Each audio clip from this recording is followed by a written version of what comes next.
kemenangan besar itu adalah kumpulan-kumpulan dari kemenangan-kemenangan kecil. Maka jangan abaikan kemenangan kecil. Ya. Dalam dunia politik gitu ya, kemenangan besar, misalnya pemilu, pilpres itu adalah hasil tumpukan dari ya, kemenangan-kemenangan kecil.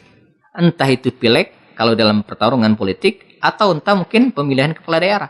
Ini tidak kita tidak bisa nafikan. Kemenangan besar adalah merupakan hasil tumpukan ya dari kemenangan-kemenangan kecil yang sudah diraih sebelumnya. Maka Yahudi Bani Taimah ini ya tunduk kepada kaum muslimin dan mereka menyerahkan diri, bahkan membuat perjanjian yang ditulis oleh Khalid bin Sa'id radhiyallahu anhu.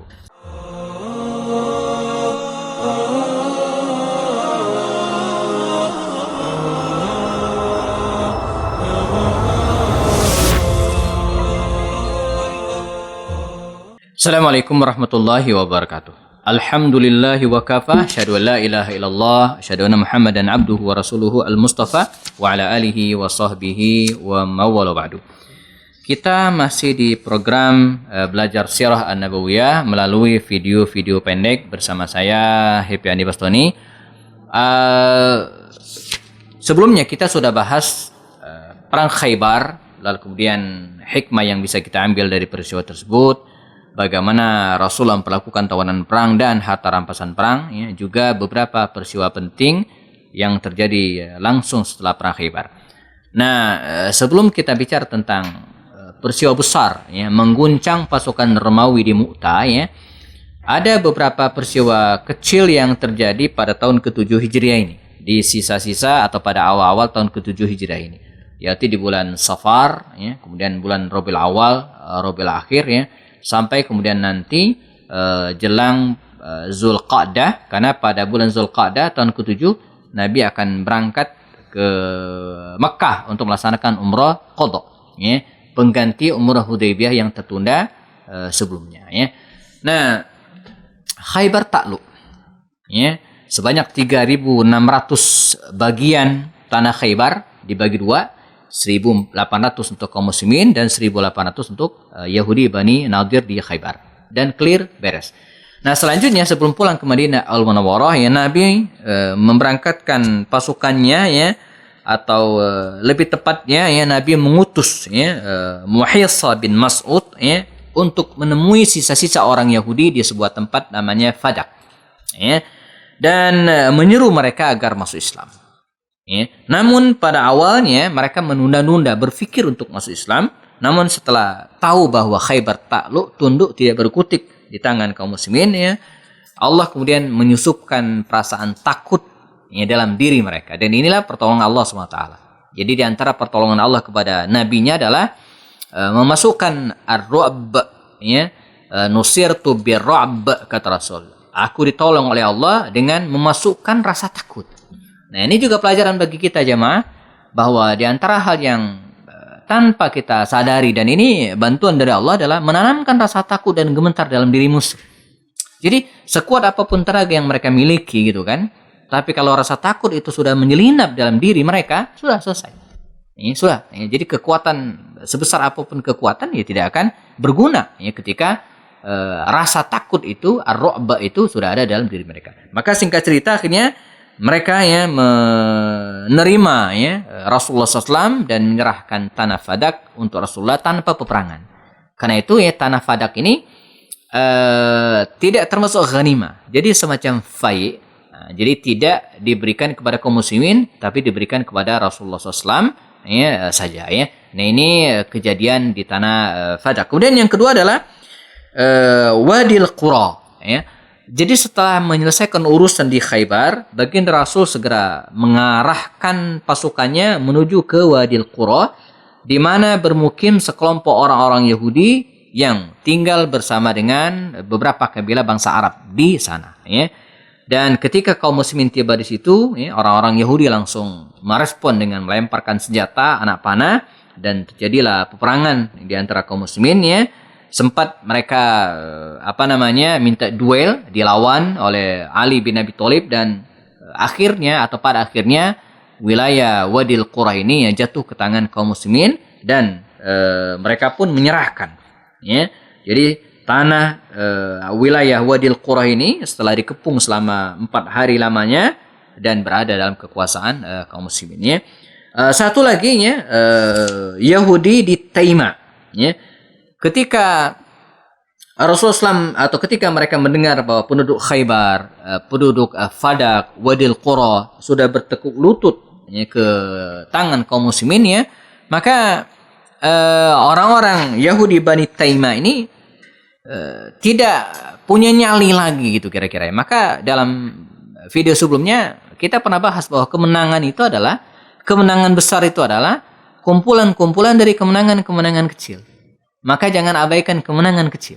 Ya, dalam dunia politik gitu ya, kemenangan besar, misalnya pemilu, pilpres itu adalah hasil tumpukan dari ya, kemenangan-kemenangan kecil. Entah itu pileg kalau dalam pertarungan politik atau entah mungkin pemilihan kepala daerah. Nah, dan itu tidak bisa diabaikan. Atau bisa jadi karena kemenangan di tingkat RT. Ya. Jadi kalau RT-nya itu adalah orang-orang yang baik, RW juga orang-orang baik, lurah orang-orang baik, maka insya Allah ya, gubernurnya orang-orang baik juga. Ini kita tidak bisa nafikan. Kemenangan besar adalah merupakan hasil tumpukan ya, dari kemenangan-kemenangan kecil yang sudah diraih sebelumnya. Maka Yahudi Bani Taima ini ya, tunduk kepada kaum muslimin dan mereka menyerahkan diri, bahkan membuat perjanjian yang ditulis oleh Khalid bin Sa'id radhiyallahu anhu. Nah, Rasul ya, kembali ke Madinah Al-Munawwarah.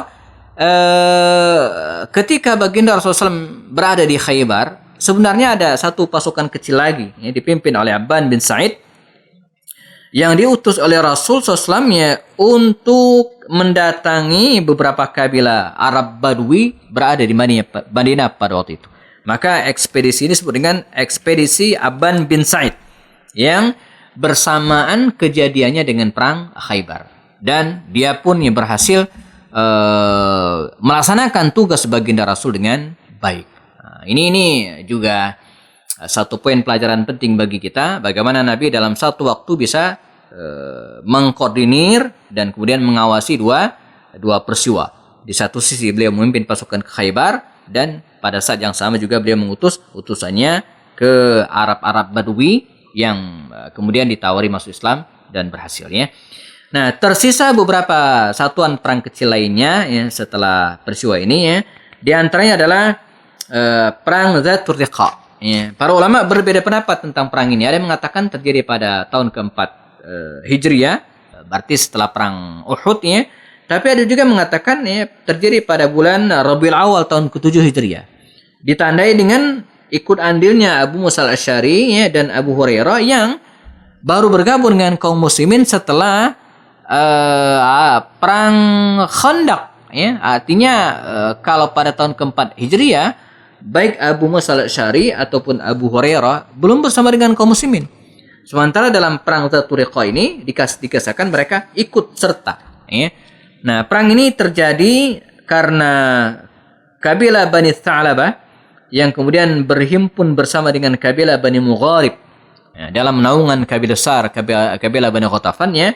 Mereka ingin ya, menyerang Rasulullah dan kaum muslimin, dan akhirnya dengan sigap ya, Nabi mendahului mereka membawa pasukan sekitar 700 orang ya, dan berhasil menaklukkan pasukan kabilah ini ya.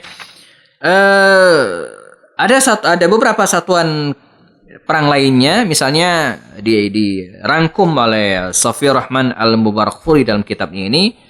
Pertama adalah ekspedisi pasukan Ghalib bin Abdullah Laitsi. Ya. Ini dikirim oleh Rasul ke Bani Al-Mulawwah ya, di daerah Al-Qudaid ya, atau Qadid pada bulan Safar ya. Jadi Rabiul Awal, bulan Safar, Rabiul Awal. Nah, dulunya ya kabilah Bani Mulawwah ini ya, pernah membantu rekan-rekan mereka Bashir bin Suwaid ya, dan mereka ingin balas dendam. Maka sempat terjadi perang ya. Nah, kaum muslimin tetap menjaga jarak dengan musuh ya, dan walaupun diserang terus ya, tapi karena kecanggihan kaum muslimin menghindar ya, atas bantuan Ghalib bin Abdullah, mereka akhirnya selamat dari pembantaian kabilah Bani Mulawwah ini ya. Satuan berikutnya adalah satuan perang yang dipimpin oleh pasukan Husami. Ya, ini bulan Jumadil Tsani, ya, tahun ke-7 Hijriah. Dan ini ya, sebenarnya sempat kita bahas ya pada peristiwa sebelumnya ketika Rasulullah SAW mengirimkan surat-surat kepada para raja, ya. Jadi yang berikutnya dan ini spesial, ya, khusus, ya, karena jarang-jarang, ya. Apa maksud dengan spesial? Karena satuan perang ini dipimpin oleh Umar bin Khattab, ya. Saya pernah sampaikan Umar bin Khattab itu jarang sekali disuruh Rasul untuk memimpin perang. Tapi ini ada, ya, tercatat dalam riwayat satuan pasukan Umar bin Khattab dikirim ke Turba, ya, di bulan Sya'ban, dan bersamanya ada 30 orang, dan mereka melakukan perjalanan pada malam hari dan siang hari bersembunyi, dan namun demikian tetap saja ketahuan oleh musuh, ya, dan inginnya, ya, Umar bin Khattab menyergap mereka tiba-tiba, ya, tapi ternyata pasukan kabilah Bani Hawazin ini, ya, sudah mengetahui kedatangan Sayyidina Umar dan mereka kabur. Jadi ketika Umar datang ke lokasi tersebut, mereka sudah tidak ada lagi, udah takut gitu, ya. Maka benar sabda Rasul bahwa ya setan aja takut gitu, ya, apalagi musuh yang dipimpin oleh Umar, padahal cuma 30 orang. Berikut adalah pasukan Bashir bin Sal Ansari, ya, ke Bani Murrah. Ini sebuah wilayah yang berbatasan dengan daerah Fadak, pernah kita ceritakan sebelumnya. Di bulan Sya'ban bersama dengan 30 orang dia pergi dan mendapatkan harta rampasan perang karena musuh sudah pergi, ya, sudah tidak di tempat lagi, bahkan walaupun sempat dikejar, ya. Dan mereka berhasil masuk ke wilayah tersebut, ya, dan kembali lagi ke Madinah dalam keadaan menang. Ekspedisi yang berikutnya adalah satuan pasukan yang dipimpin oleh Ghalib bin Abdul Laythi, ya, yang juga sebelumnya memimpin pasukan ke Bani Al-Mulawwah, dan bersama dengan 30 orang, ya, ada yang mengatakan lebih dari itu, ke sebuah tempat namanya Al-Hurqah, ya, di daerah Juhayna, ya. Nah, mendatangi tempat ini, ya, dan dia bersama dengan pasukannya mendatangi tempat tersebut, dan akhirnya berhasil menawan ternak, ya, dan kemudian dalam peperangan ini juga ada ikut serta Usama bin Zaid, ya, putra dari Zaid bin Haritha, dan ada kisah unik, ya. Jadi dalam peperangan ini Usama bin Zaid ini berhasil menetakkan gitu kira-kira, ya, pedangnya ini, ya, ke leher musuh begini. Ini musuh begini, ya. Jadi sudah dalam kondisi demikian, tiba-tiba musuhnya ini mengucapkan kalimat tahlil atau kalimat tauhid. Dia angkat tangan la ilaha illallah gitu, kan. Namun Usama malah menusukkan pedangnya sehingga musuh ini meninggal, ya. Nah, peristiwa ini dilaporkan kepada baginda Rasul. Ya Rasulullah, dalam pasukan ini, perang ini, Usama bin Zaid sempat bertempur melawan musuh, ya, disebutkan namanya itu Mirdas bin Nuhaik. Mirdas bin Nuhaik. Jadi dikisahkan kepada Rasulullah, Usama berhasil menusukkan musuhnya, tapi musuh sudah angkat tangan dan mengucapkan la ilaha illallah, menyerah. Tapi Usama tetap ditusuk. Apa kata Rasulullah SAW, ya? Ya Usama, dipanggil oleh Rasulullah. Mengapa engkau melakukan hal itu? Kata Usama, ya Rasulullah, saya tahu dia cuma pura-pura doang, ya. Kami berperang dan dia kalah. Begitu kalah, udah pedang saya udah di lehernya, dia baru nyerah. Ini kan nyari aman begitu kira-kira kalau bahasa preman hari ini. Dia pun cuma pura-pura. Kata Rasulnya, apakah engkau sudah membelah dadanya? Untuk mengetahui hal itu, intinya nggak boleh. Ya, kita tidak boleh membunuh orang yang sudah menyerah, walaupun kita tahu mungkin feeling kita cuma lisan doang, nggak bisa, ya. Karena dalam hukum fikih disebut dengan nahkumu bil zawahir. Kita menilai seseorang itu jamaah dari zahirnya. Kita nggak dipaksa untuk mengetahui hatinya, nggak bisa, ya. Jadi yang kelihatan di zahirnya itu kemudian menjadi patokan kita bersama, ya. Ada yang mengatakan baginda Rasul membayar diat, ya, atas kematian orang tersebut kepada keluarganya karena, ya, tidak layak membunuh musuh yang sudah menyerah. Ada lagi satuan pasukan Abdullah bin Rawaha yang dikirim lagi ke Khaybar bulan Syawal tahun ke-7 Hijriah. bersama dengan 30 orang penunggang kuda, disebabkan oleh Usyair bin Bashir bin Razam ya, berkomplot dengan kabilah Bani Qatafan dan menggalang pasukan untuk menyerang kaum muslimin. Akhirnya ya, mereka berhasil membujuk yang Usyair bersama dengan beberapa puluh rekannya dan dihadapkan kepada baginda Rasulullah SAW dan dia pun menyerah. Ya, jadi dalam perjalanan ini ya Abdullah bin dia mengikuti saran ini dalam perjalanan ke Madinah dan tiba di daerah Qarqarah. Ya, terjadi salah faham antara kedua belah pihak hingga Usyair pun bersama dengan 30 rekannya dapat dibunuh. Jadi sudah jadikan tawanan, ya, namun ya, karena salah faham, ya, akhirnya mereka juga dibunuh. Terakhir ada satuan perang yang dipimpin oleh Bashir bin Sa'ad al-Ansari, dikirim jauh ke Yaman. Ya, pada bulan Syawal bersama dengan 300 kaum muslimin untuk menghadapi musuh yang cukup besar yang ingin menyerang perbatasan kota Madinah Al-Munawwarah. Dan Bashir bin Sa'ad ya, saat mendengar kedatangan Bashir bin Sa'ad ya, musuh yang berada di Yaman ini segera kabur sehingga Bashir dan kawan-kawan berhasil mendapatkan harta rampasan perang dan dibawa ke Madinah Al-Munawwarah.